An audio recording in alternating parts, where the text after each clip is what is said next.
Boa noite, minha gente querida. Hoje no hospital um paciente meu me perguntou: doutor, eu que tenho pressão alta, que sou hipertenso, eu posso continuar tomando minha cerveja de vez em quando? Tem problema eu tomar uma cerveja de vez em quando por eu ter pressão alta, ou tomar uma cerveja vai me fazer mais mal do que bem? Eu preciso parar de beber por eu ser hipertenso? E eu respondi para ele que por dois motivos não tem problema ele tomar uma cerveja de vez em quando. Mas isso não é assim para todas as pessoas que têm pressão alta. Cada pessoa é uma pessoa, cada caso é um caso e geralmente se baseia nessas duas coisas. Então eu vou te explicar essas duas coisas para te saber se tu pode continuar tomando uma cerveja de vez em quando, se isso não tem problema nenhum, ou se tu deveria diminuir, ou se tu deveria parar de beber ou mudar alguma outra coisa no teu dia a dia. Para quem não me conhece, meu nome é Matheus Donadel, eu sou médico e eu falo sobre envelhecimento saudável e prevenção de doenças. Eu falo sobre coisas que tu pode fazer para viver mais tempo e o que tu pode fazer para diminuir ao máximo nesse tempo as doenças que tu teria, para empurrar todas elas lá para o final da vida, para viver o máximo de tempo possível com o máximo de saúde possível. Para fazer isso, talvez o mais importante seja o controle da hipertensão arterial, o controle da pressão. Isso acontece porque a maioria das doenças que matam as pessoas jovem, e quando eu digo jovem, 50, 60 anos eu considero jovem, são decorrentes do aumento da pressão arterial, de uma pressão muito alta, muito descontrolada por muito tempo. O problema da pressão alta é que ela machuca muito o coração e ela machuca muito as artérias, tanto do coração quanto do corpo. E isso ao longo de uma vida vai maltratando elas e predispondo o desenvolvimento de placas que causam infarto, que causam AVC e que causam derrame. Então a nossa ideia é diminuir ao máximo a pressão arterial para diminuir ao máximo o dano que essa pressão alta causa nos teus vasos.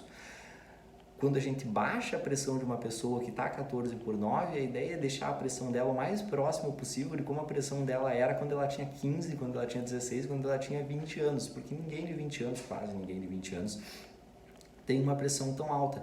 Então, baixando essa pressão, a gente diminui o dano que isso acontece nos vasos. Agora, onde é que o álcool entra nessa equação, nessa história?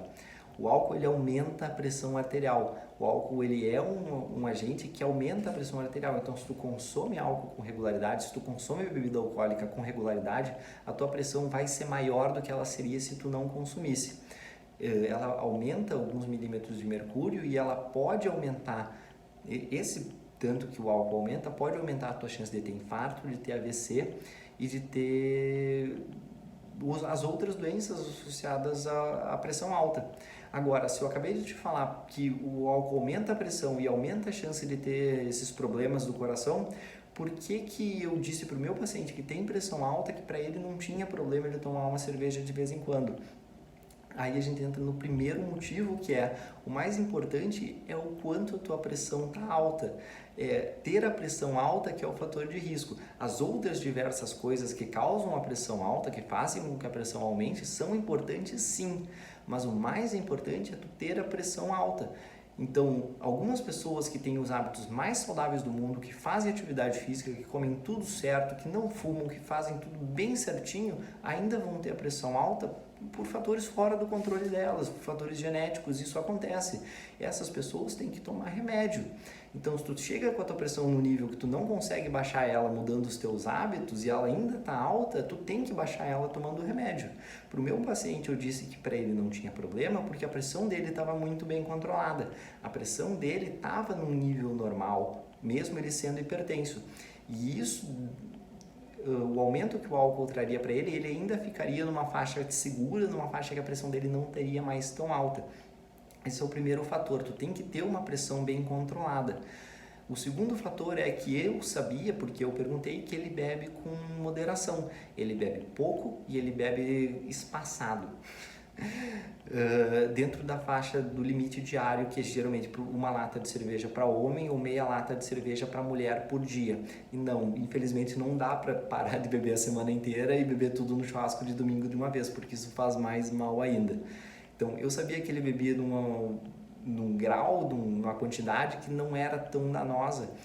E se ele tem outros hábitos saudáveis, se ele tem um controle da pressão e ele cuida da saúde dele, ele faz os exames, ele faz a prevenção a prevenção de doenças do coração dele, não é tomar uma cerveja de vez em quando que vai fazer tão mal para ele. Se ele gosta de fazer isso, isso faz ele feliz para fazer isso com os amigos dele de vez em quando, isso vai fazer mais bem do que mal. Então, no caso específico dele, foi uma coisa que não tem porquê uma pessoa que se trata tanto, que é tão atenciosa à saúde, isso não vai fazer tão mal para ela. Nada que é restritivo faz bem. Então, a chave é moderação. Então, beber menos, beber pouco e ter a pressão bem controlada. Aí que entra, não é sempre que para todo mundo que isso serve, porque se tu bebe demais, isso vai fazer muito mais mal para ti do que bem, porque o álcool não está só associado ao aumento da pressão, está associado ao aumento de cirrose, ao aumento de diversos tipos de câncer, que vai fazer muito mais mal para ti do que bem. Então, se tu bebe muito, se tu bebe mais do que tu deveria, tu não deveria mais beber, ou tu deveria diminuir a quantidade que tu bebe. E o segundo é que se a tua pressão não está bem controlada, tu não pode fazer coisa que aumenta mais a tua pressão, tu tem que baixar a tua pressão, tu tem que aumentar os teus remédios se tu toma remédios, ou tu tem que mudar os teus hábitos se tu não quer mudar remédio para a tua pressão ficar num nível normal. Se ela ficar num nível normal e ficar bem controlada e ficar dando tudo certo, e tu fizer todo esse teu controle, aí quem sabe tu pode começar a fazer algumas outras coisas, tá? Obrigado, pessoal.